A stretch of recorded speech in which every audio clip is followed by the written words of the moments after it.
Prisoner, and worse than that, the other prisoners began to treat him with contempt. Eventually, he was even assaulted. Al Capone, his ego had been shattered. Deteriorating health, threats, and a stabbing take their toll on Al Capone. By 1939, after serving 8 of his 11-year sentence, public enemy number 1 is released from prison. He chooses not to return to Chicago, but instead moves to Florida with his wife and son. There, he lives a reclusive life.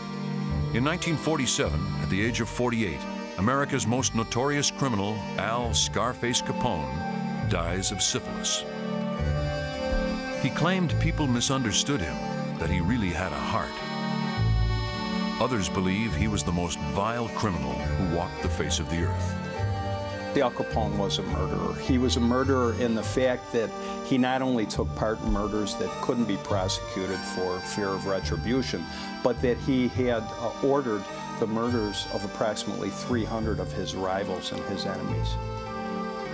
His legend only gets bigger with time. Chicago was ruled by Al Capone, and because he became synonymous with organized crime, the syndicate, the mafia, call it what you will, he became a legend. He was the first real big gangster that the United States ever had. Capone symbolized a rise from a kid who lived in the slums to a man who owned all kinds of property and practically ran the gangster element in the United States. That's an awful lot of power for somebody to have. Millions and millions of dollars went through his hands.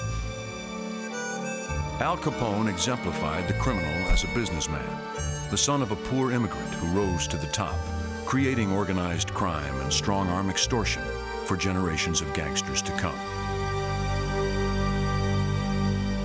Al Capone's life was an astonishing mix.